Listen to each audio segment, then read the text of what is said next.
कि जो सच और झूठ में दूरी है वो दूरी समझते हैं, सियासी हाकिमों की हम भी मजबूरी समझते हैं, वो अपना हक समझते हैं निवाला छीन लेने को। डकैती को बहुत से लोग मजदूरी समझते हैं। हमें पता है कि कैसी मजदूरी की जा रही है। किसानों से चिढ़ी हुई सरकार ने बजट में किसानों के एमएसपी की लीगल गारंटी नहीं दी, लेकिन याद रखिएगा, जो किसान का नहीं वो हिंदुस्तान का नहीं। सभापति महोदय, अपने शीश महलों में बैठे हुए सरकार के सांसद और मंत्री कह रहे हैं कि महंगाई कम हो रही है। संसद की कैंटीन से बाहर निकल करके एक चाय का कप खरीदिए, तब समझ में आएगा कि महंगाई कम हो रही है या बढ़ रही है। किसी एक दिन अपनी किसी मजदूर की तरह अपनी दिन भर की दिहाड़ी लेकर के बाजार जाइए और अपने बच्चों के लिए राशन खरीदिए, तब पता चलेगा कि महंगाई कम हो रही है या नहीं हो रही है। यहां बैठ करके बड़ी बड़ी बातें करना आसान है। ये चूनर धानी धानी भूल जाते, ये पुरवा की रवानी भूल जाते, जो आकर 4 दिन गांव में रहते तो सारी लंतरानी भूल जाते। अब तो शायद उन्हें याद भी ना हो यवतमाल का वो दाभड़ी गांव, जहां 20 मार्च 2014 को वो किसानों के साथ चाय पर चर्चा करने गए थे और उनकी किस्मत बदलने के सपने दिखाए थे। उसी यवतमाल में पिछले 6 महीने में 132 किसानों ने आत्महत्या की है। सभापति महोदय, महाराष्ट्र में हर महीने 209 किसान आत्महत्या कर रहे हैं। राज्य सरकार द्वारा सौंपा गया आंकड़ा बताता है कि 1 जनवरी से 31 मई के बीच 1046 किसानों ने आत्महत्या की है। लेकिन अफसोस, इस बजट में महाराष्ट्र के किसानों के लिए कुछ भी नहीं है। एक तरफ तो इस बजट में पीएम आवास योजना के तहत 3 करोड़ अतिरिक्त मकान देने की घोषणा है और दूसरी तरफ लखनऊ के अकबर नगर में 1280 वो मकान हैं जिन्हें रिवर फ्रंट बनाने के नाम पे बुलडोजर से जमींदोज कर दिया गया।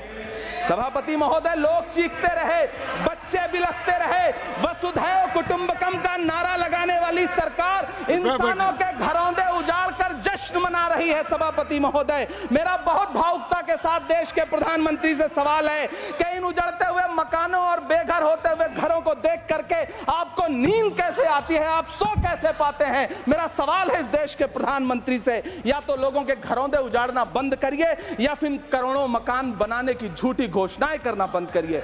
यह बजट झूठ का पुलिंदा है। यह बजट आपके पिछले साल के बजट का कट कॉपी पेस्ट है। यह बजट हमारे चुनावी घोषणा पत्र की नकल करने की एक बेईमान कोशिश है। लेकिन कहावत है ना कि नकल के लिए भी अकल चाहिए। मेरे हाथ में एक तरफ न्याय पत्र है जो हमारा है और दूसरी तरफ अन्याय पत्र है जो आपका है। इस सरकार को आलोचना सुनने की आदत नहीं है। सभापति महोदय, जब आप इनसे सवाल पूछिए तो ये कहते हैं कि आप बताइए 70 साल में आपने क्या किया है। मैं तो इस सदन में कहना चाहता हूं सभापति महोदय कि हमसे 70 साल का हिसाब मांगने वालों, जो सरकार अपना चलाया हुआ 2000 का नोट 7 साल नहीं चला सकी, वो हमसे 70 साल का हिसाब मांगती है। सभापति महोदय, मैं अंत में आपसे यह कहना चाहता हूं, यह बजट बैसाखी पर टिकी हुई सरकार का कुर्सी बचाओ बजट है। इस बजट में राज्यों के साथ, किसानों के साथ, नौजवानों के साथ, महिलाओं के साथ, देश के मिडिल क्लास के साथ अन्याय किया गया है और इस अन्याय का खामियाजा आपको महाराष्ट्र, हरियाणा और झारखंड के चुनाव में भुगतना पड़ेगा।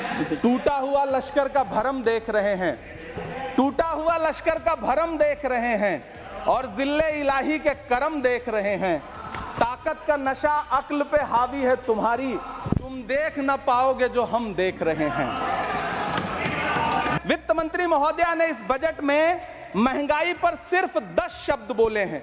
जिस देश में टमाटर 100 रुपए किलो बिक रहा हो, उस देश की वित्त मंत्री के पास बजट में महंगाई पर बोलने के लिए सिर्फ 10 शब्द है। डीजल, पेट्रोल, आटा, चावल, दाल, सब्जी की महंगाई का तो कोई जिक्र ही नहीं। सावन चल रहा है तो प्याज और लहसुन का दाम पूछना तो शायद पाप होगा। मैंने तो यह भी सुना है कि वित्त मंत्री जी जो चीज खुद नहीं खाती हैं उसके दाम से उनका कोई लेना देना नहीं होता। लेकिन इस बार बजट पेश करने के लिए पार्लियामेंट आने से पहले वित्त मंत्री जी ने दही और चीनी खाई थी। अब तो उनसे यह पूछा जा ही सकता है कि उन्हें दही, दूध और चीनी का रेट तो इन दिनों पता ही होगा।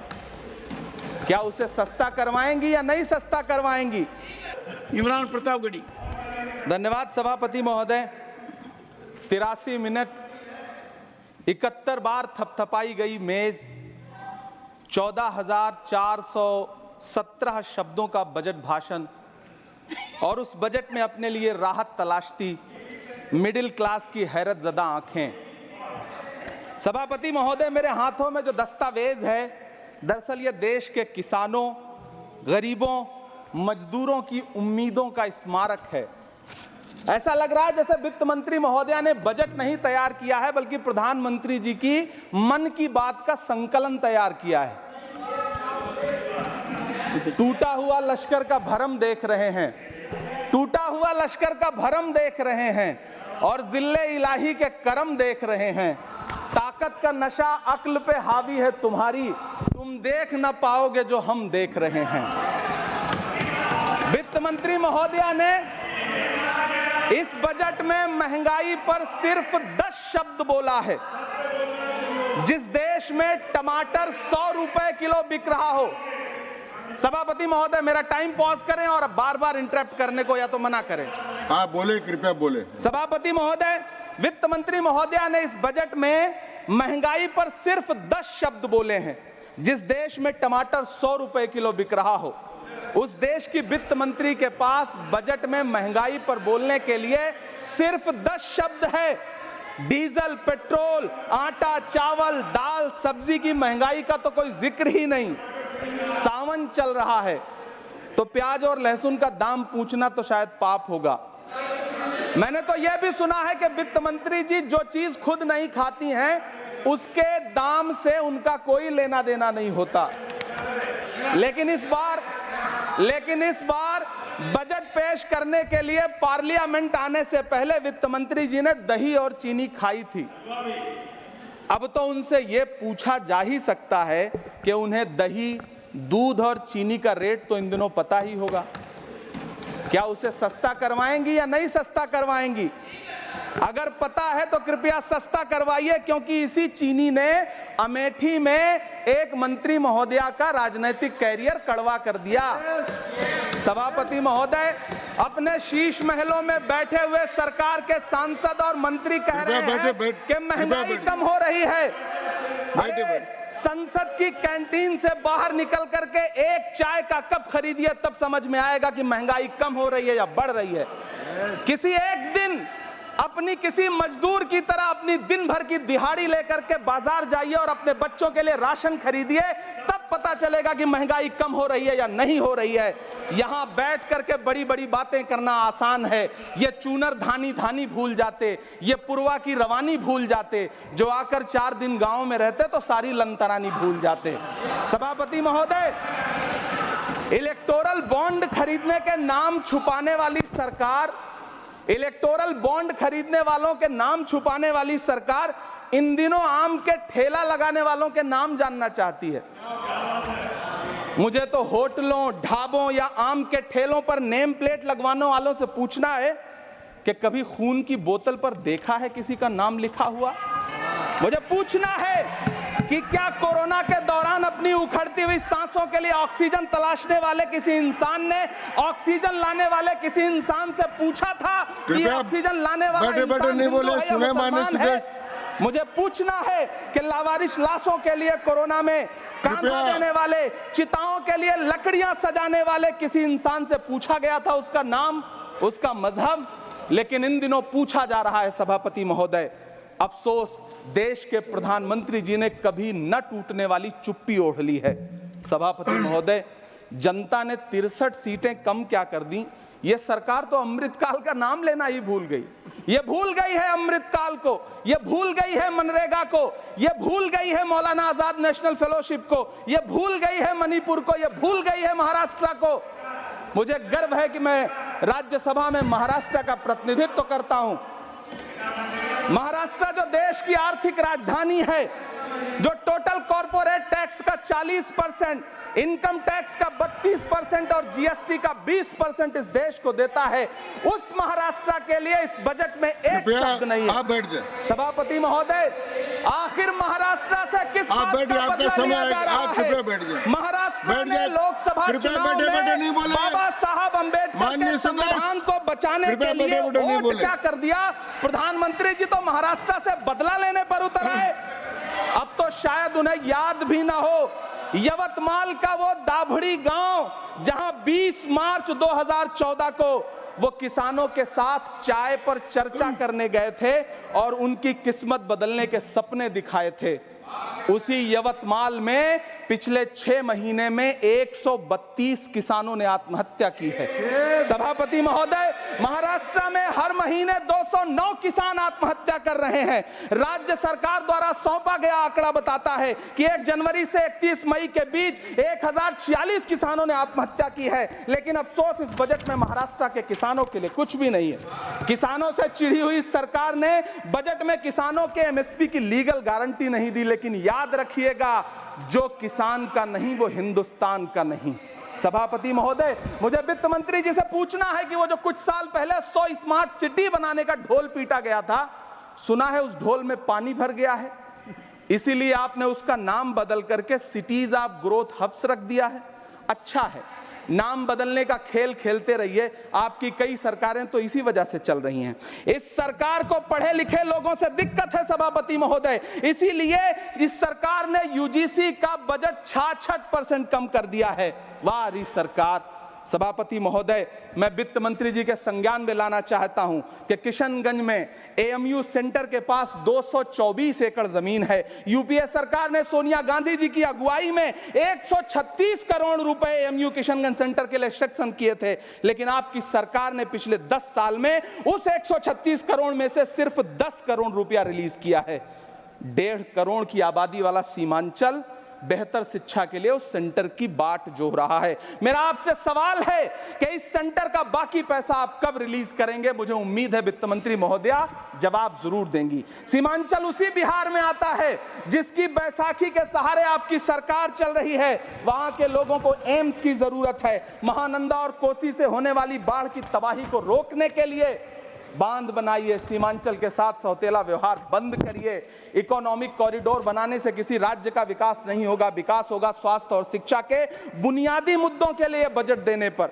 सभापति महोदय, एक तरफ तो इस बजट में पीएम आवास योजना के तहत 3 करोड़ अतिरिक्त मकान देने की घोषणा है और दूसरी तरफ लखनऊ के अकबर नगर में 1280 वो मकान हैं जिन्हें रिवर फ्रंट बनाने के नाम पे बुलडोजर से जमींदोज कर दिया गया।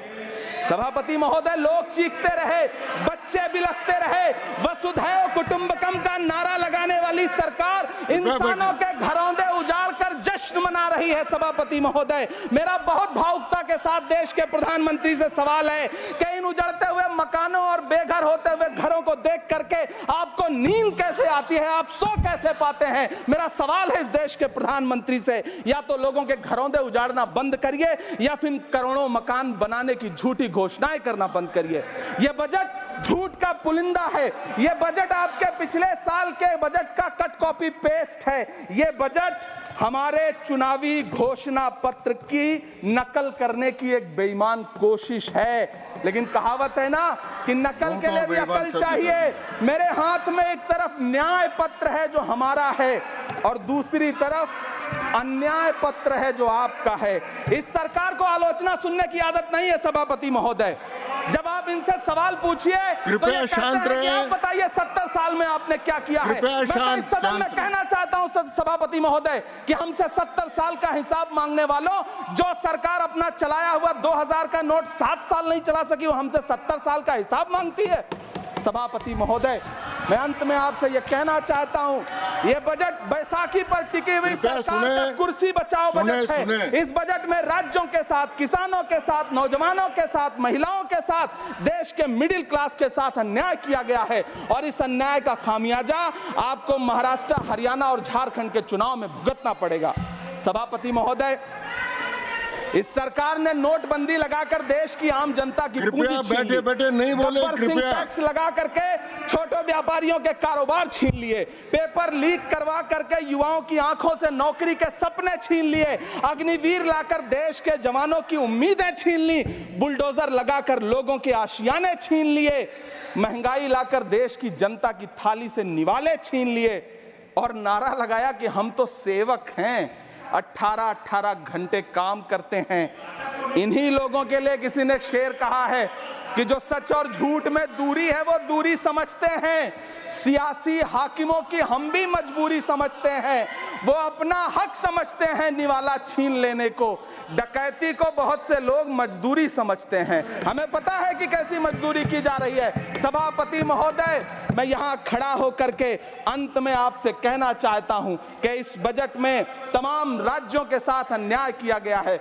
इस बजट में युवाओं के साथ अन्याय किया गया है, महिलाओं के साथ अन्याय किया गया है और खास तौर से महाराष्ट्र के लिए कुछ नहीं रखा गया है। महाराष्ट्र बाढ़ से जूझ रहा है, पानी बरसने से वहां 1500 से ज्यादा लोग मारे गए हैं। उस शहर को, उस राज्य को 4000 करोड़ के पैकेज की जरूरत है ताकि जो फसलें बर्बाद हुई हैं लोगों को राहत दी जा सकी। लेकिन अफसोस इस बजट में महाराष्ट्र के लिए ऐसा कुछ भी नहीं है। मैं आखिर में यह कहना चाहता हूं कि पिछले 7 दिन से इस बजट का बड़ा ढिंढोरा पीटा जा रहा है, इसे महान बताया जा रहा है, लेकिन कौन महान बता रहा है? सत्ता पक्ष के लोग, उन्हें तो बताना ही है, क्योंकि मैं अवध क्षेत्र से आता हूं, प्रतापगढ़ से, नीरज भाई भी अवध और पूर्वांचल से आते हैं। वहां एक कहावत है कि बिटिया की तारीफ किसने की? बिटिया की महतारी ने, यानी कि बेटी की प्रशंसा किसने की? मां ने। तो इस बजट की तारीफ सत्ता पक्ष करे तो करेगा ही, लेकिन